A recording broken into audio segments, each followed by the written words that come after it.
बहुत समय पहले की बात है। एक संत हुआ करते थे। उनकी भक्ति ऐसी थी कि वो अपनी धुन में इतनी मस्त हो जाया करते थे और उनको कुछ होश ही नहीं रहता था। उनकी अदा और चाल इतनी मस्तानी हो जाती थी। वो जहाँ भी जाया करते, देखने वालों की भीड़ लग जाया करती थी और उनके दर्शन के लिए लोग जगह जगह से पहुंच जाते थे। उनके चेहरे पर चमक साफ दिखाई दिया करती थी।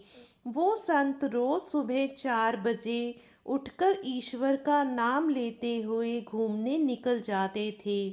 एक दिन वो रोज की तरह अपनी मस्ती में मस्त होकर झूमते हुए जा रहे थे।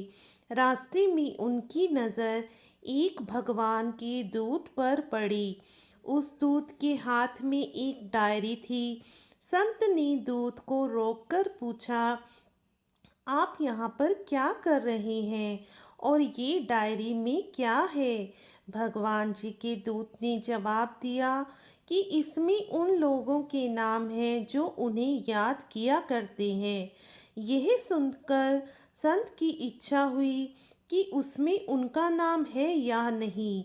उन्होंने पूछ ही लिया कि क्या मेरा नाम है इस डायरी में?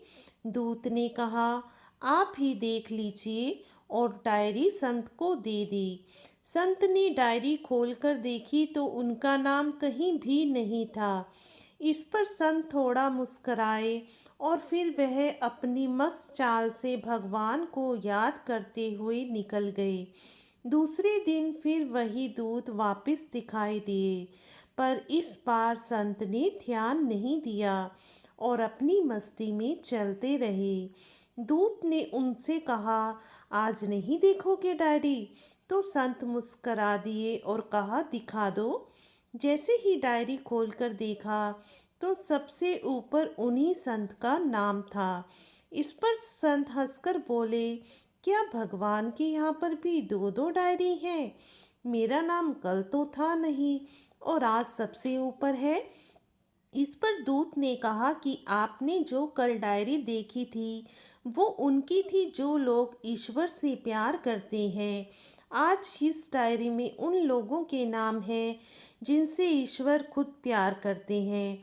बस इतना सुनना था कि वो संत दहाड़ मार मार कर रोने लगे और रोते हुए ये कहते रहे हैं, ईश्वर, यदि मैं कल तुझ पर जरा सा भी निराश हो जाता तो मेरा नाम कहीं पर नहीं होता, पर मेरे जरा से सब्र पर तुमने मुझे इतना बड़ा इनाम दे दिया।